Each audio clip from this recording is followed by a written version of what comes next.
Detroit, Michigan, January 1942. At the Chrysler plants, captured German engineers laugh as they examine the plans for the M4 Sherman. "This," one of them scoffs, pointing to the simplified design. "You intend to win the war with paper and cheap solder?" The steel is still cold, the assembly lines are silent. American generals look out the window, knowing that in Europe each German panzer takes 6 months to be created, forged with artisanal precision, tempered in sacred furnaces of Aryan engineering. The Germans laugh because they know war is won with quality, not with haste. What they didn't know was that on that day they were witnessing the beginning of their own end. The project was born of desperation. Pearl Harbor was still smoldering when the War Department summoned Ford, General Motors, and Chrysler for an impossible mission: to produce tanks as if they were automobiles. The European engineers laughed again. Tanks aren't cars. Every part requires millimeter tolerances, every turret, perfect balance, every engine, months of manual calibration. But the Americans didn't want perfection. They wanted speed.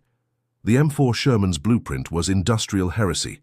Interchangeable parts, welding instead of rivets, adapted truck engines, straight armor, no elegant curves. Everything was designed to be assembled by workers with no military experience.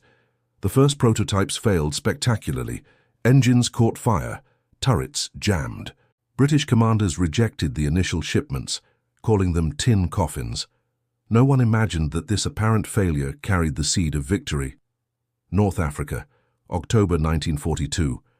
The first Shermans faced the Panzer IV at the Battle of El Alamein. The result was humiliating. The Germans' 76mm armor pierced the Americans at 1,500 meters. The Shermans needed to get within 500 meters to inflict damage.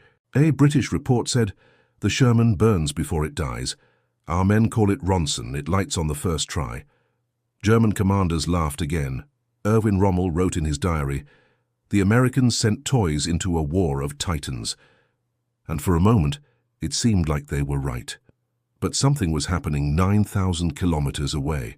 While Germany was producing 20 Panthers a month in bombed-out factories, America was producing 2,000 Shermans per month in a single factory. The Chrysler tank arsenal in Detroit operated 24 hours a day. Women who had never held a wrench were now welding turrets in 18 minutes. Assembly lines rolled like rivers of steel. A complete Sherman every 6 hours. The engineers discovered the secret that Germany would never understand. Quantity has a quality of its own. Every Sherman destroyed was replaced by 5. Every crew killed, trained, and returned to the front within weeks. Every defect fixed and distributed throughout the fleet within days. The war would not be won by the best machine.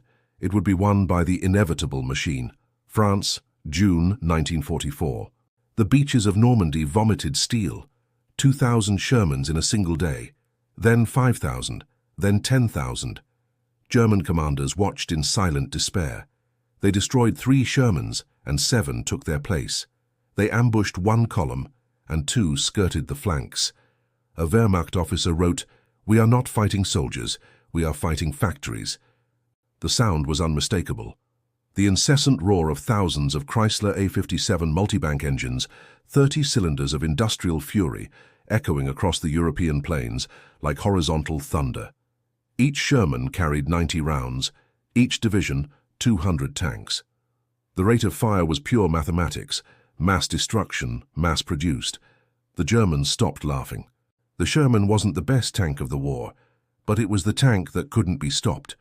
While a German Tiger was a 56-ton masterpiece, forged by master craftsmen, equipped with an 80 Lemy cannon capable of destroying any armored vehicle at 2 kilometers, the Sherman was different. It was the response of a nation that turned freedom into an assembly line. Pragmatism versus ideology. Speed versus perfection. An American general said, "The German builds a sword, we build the storm, and the storm does not negotiate."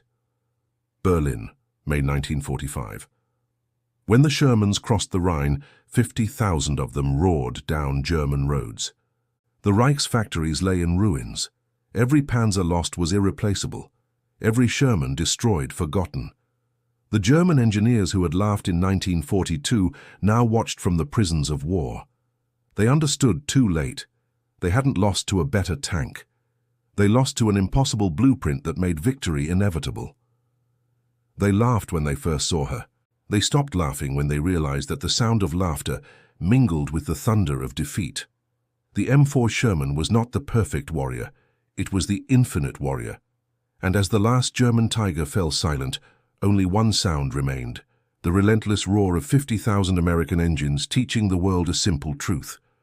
The thunder spoke, and the steel was never theirs again.